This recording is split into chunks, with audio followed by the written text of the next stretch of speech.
This is our vascular skull model, and it's going to show the blood supply both to the inside and outside of the head and neck.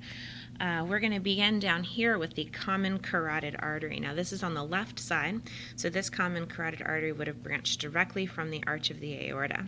If we were over on the right side, my common carotid artery would have been coming from the brachiocephalic trunk or brachiocephalic artery.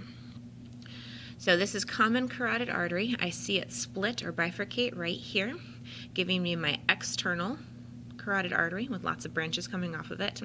And then here, my internal carotid artery, which goes up into the skull and will contribute to the circle of Willis, which supplies the brain.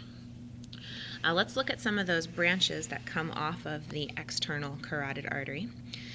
We'll look at the anterior branches first, so the branches that come off and move anteriorly. The first will be the superior thyroid artery.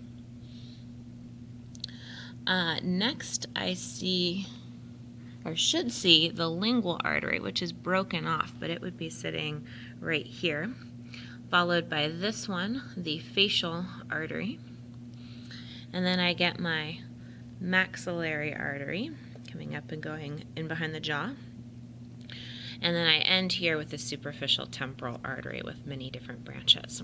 Posteriorly, I've got two arteries that I want you to focus on. I have the occipital artery first, and then second I have the posterior auricular running right behind the ear. Other vessels that we want to pay attention to down here in the neck include this one here running through our vertebra. That's our vertebral artery on the left side. There's also one on the right side. It comes up through the cervical vertebra and then enters the foramen magnum at the back of the skull. Let's pick that one up.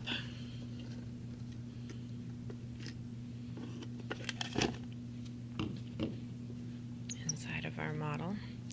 So again, I can see that vertebral artery coming up. I can see it heading into the foramen magnum. And then if I come up above my model here, I can see that vertebral artery on one side and the vertebral artery on the other side fusing together here to make my basilar artery. That basilar artery next takes blood and dumps it into my circle of Willis. So I can take one of the vertebral arteries to the basilar artery to the circle of Willis, but I have another route to get blood to the brain, and that is by taking this, my internal carotid artery, which goes through the carotid canal in the bottom of the temporal bone and pops out right here, also contributing again to the circle of Willis. Now that's on the left side. There's one over here on the right side. There's lots of branches that come off the basilar artery, lots of branches that come off the circle of Willis, but you're not responsible for them in this class.